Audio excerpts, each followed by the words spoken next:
Welcome guys, welcome back to another video.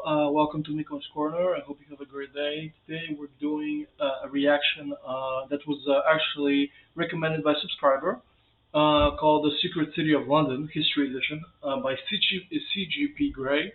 Great guy, great channel. I should recommend it. First of all, I want to say thank you to everybody. We're finally officially 40 subscribers. Thank you everybody for the support and the likes. I really appreciate you guys. Um, there was I said in like two videos ago I think that we were already 40, but there was a problem with the algorithm. It said 40, but we were actually 39. It was the whole thing. But now we're officially 40. I'm pretty sure, unless you know. But yeah, thank you guys. Thank you for everything. So let's get into this video. Oh wait, I have a thing to say here. I'm gonna do a reaction to Napoleon Marshals. Some people have recommended. I'm gonna do actually the video of Waterloo. What really happened? There was apparently some subterfuge behind the scenes why he really lost that battle. Anyways, I read all your comments. I try to reply to most of them. Anyways, the public, comments were made. Let's watch the video. The great city of London, known for its historical landmarks, modern skyscrapers, ancient markets, and famous bridges. It's arguably the financial capital of the world and home to over 11,000 people. Wait, what? 11,000?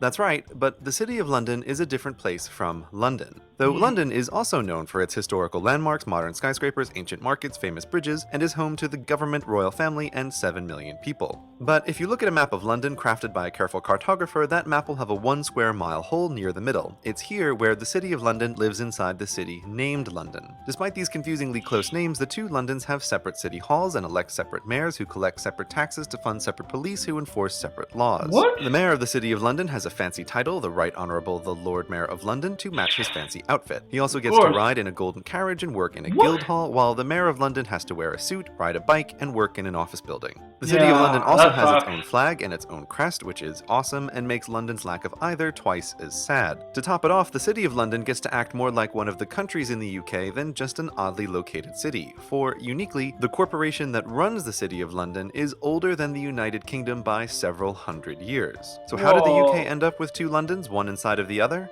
Because Romans. 2,000 years ago, they came to Great Britain, killed a bunch of druids, and founded a trading post on the River Thames and named it Londinium. Being Romans, they got to work doing what Romans do, enforcing laws, increasing trade, building temples, public baths, roads, bridges, and a wall to defend their work. And it's this wall which is why the current city of London exists. For though the Romans came and the Romans went, and kingdoms rose and kingdoms fell, the wall endured protecting the city within. And the city, governing itself and trading with the world, grew rich. 1,000 years after the Romans, yet still 1,000 years ago, when William the Conqueror came to Great Britain to conquer everything and begin modern British history, he found the City of London with its sturdy walls more challenging to defeat than farmers on open fields. So he agreed to recognize the rights and privileges City of Londoners were used to in return for them recognizing him as the new king. Though after the negotiation, William quickly built towers around the City of London, which were just as much about protecting William from the locals within as defending against the Vikings from without. This started a 1,000-year-long tradition whereby monarchs always reconfirmed that yes, the City of London is a special, unique place that's best left to its own business, while simultaneously distrusting it. Many a monarch thought the City of London was too powerful and rich, and one even built a new capital city nearby, named Westminster, to compete with the City of London and hopefully suck power and wealth away from it. This was the start of the Second London. As the centuries passed, Westminster grew and merged with nearby towns, eventually surrounding the walled-in and still separate City of London. But people began to call the whole urban collection London, and the name became official when Parliament joined the towns together under a single municipal government with a mayor. But the Mayor of London still doesn't have power over the tiny City of London, which has rules and traditions like nowhere else in the country and possibly the world. For example, the ruling monarch doesn't— So they're basically tracing their history back all the way to Roman times? This is very impressive. It's like the Republic of San Marino that actually is a remnant of the Roman Empire, which is nuts. They have the consuls and the two. They have two consuls.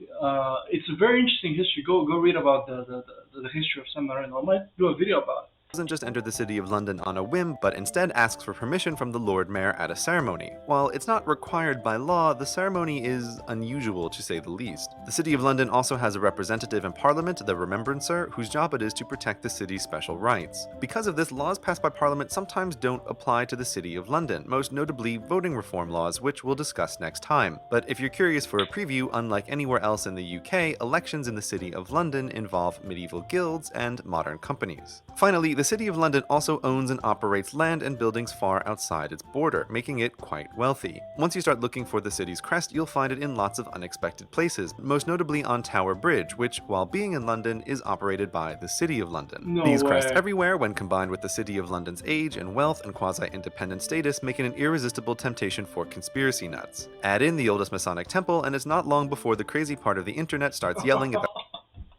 I mean, of course, this is ripe for conspiracy.